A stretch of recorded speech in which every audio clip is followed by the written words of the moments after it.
I'm going to start off this review session and talk about Monkey Man. And this is a film that has an interesting way that it got to theaters. I think it was originally something produced for Netflix. And I think what happened was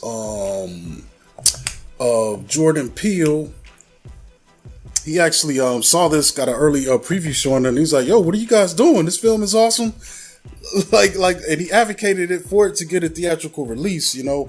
And that's how we ended up getting this thing in the theaters. And unfortunately, I don't think it's doing too great right now out the gate. But, you know, we'll see what its box life ultimately looks like. But I think it did make back its budget, you know. So hopefully maybe this next week or buzz and word of mouth will get people out there. But it also dropped, you know, with some heavy competition with this, you know, Godzilla film and everything else that's coming out. So, but let me give you the synopsis of this. In this film, a young man ekes out a meager living in an underground fight club where night after night, wearing a gorilla mask, he's beaten bloody by more popular fighters for cash.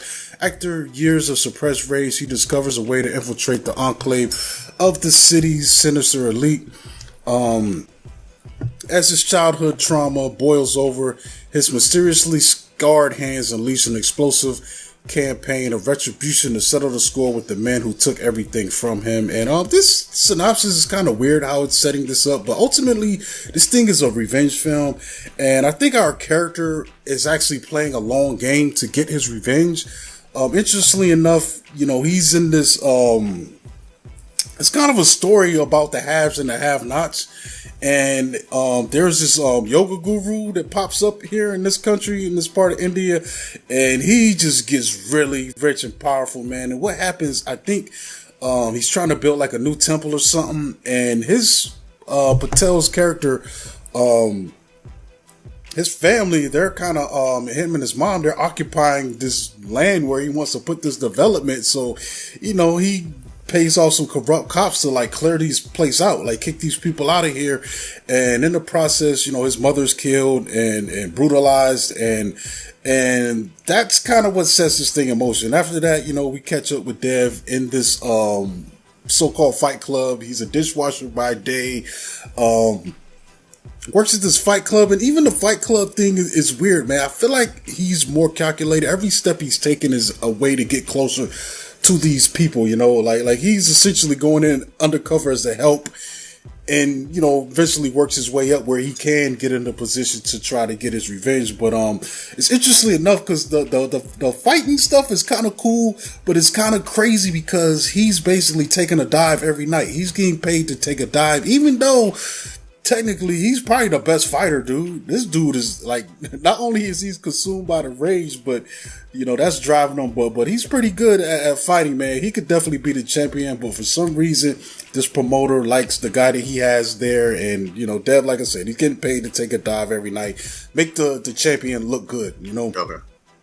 And eventually it goes from there, man. You know, he gets a job in the kitchen and works his way up through this company, you know, using his brains, his wits, and his, you know, some of his fighting skills. What I liked about this, man, a lot of people were pushing this as like a John Wick, Indian John Wick, and I don't think it's not the same kind of character. This guy's just, like I said, driven by straight up revenge. It just happens that he is able to fight, you know, but he's not as good as John Wick with any of this stuff. He's just a guy, like I said, driven by the evil that was done against him, you know, and that's ultimately driving him, and he's trying to settle the score.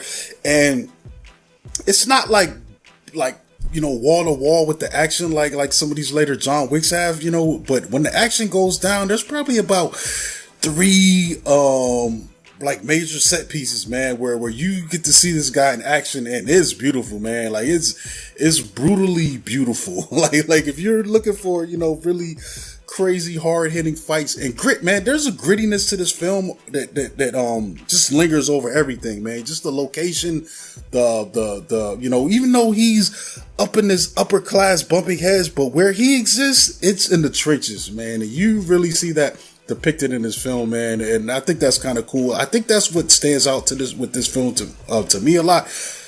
It's the culture that you get with it. You know, you're immersed in this Indian culture and environment. There's some English in here, but a lot of them are speaking, you know, the local dialects, you know, at times, and it's, you know, a lot of broken English, but it's understandable. There's subtitles when I think they feel like you need it. But this thing, man, it's hard hitting, and I had a blast watching this, man. I was telling you earlier, shout out to the kids in the back row at my screen who was having just as much fun as me, and they were every time, man. Like, there's some brutal stuff I haven't really seen in a lot of films, which I like. Like, it's hard, man. Like you look at this genre of the action film, it's been done to death, the revenge film. So when you could, stage action and stuff and give me some cool stuff in there, and even some darkly humorous stuff, in with the fighting, that's always cool to me. That helps power through. But it's also, I think one of the reasons why Netflix was trying to just shelve this thing and ease it out is because I think there is some interesting political commentary that's being made by this film, and I haven't confirmed this, but a lot of people are bringing that up in the reasons why they think it might not have been, on a priority, or they tried to bury it, or they would have had to heavily edit it, that kind of stuff. So is it spoiled the caste system or whatever, or? In a way, there is some of that, and just some of the corruption. Also, there's a group of Indian people there that they tapped into, and they're pretty much like a trans community. Okay. And it's kind of alluded to in this film that they are kind of really like not even considered citizens. They're untouchables. Kind of alluded to from the film Origin, that lower caste. I don't know. I don't know how sensitive that is in Indian politics, but maybe that does have some bearing on how this film would have came out. I think Dev has an interview recently with someone where he kind of talked about some of the political stuff. So I might, be, in anyone's interested to go and seek out that interview, and maybe you'll get more insight into that. I might try to track it down if I remember, what's going with this. But I really like him as an actor. I can't wait to see it. I'll probably see it either Saturday or either Saturday or Monday of this coming week. Yeah, he's great. I love what was the last thing I saw, man? I think it might have been Green Knight. I'm pretty sure he's acted since then, but I think that was the last thing I saw, man, and I love that movie. He's great, man. And I think he did a lot of this. I don't know sure who's the director of this. Let me see. Like he directed it, didn't he?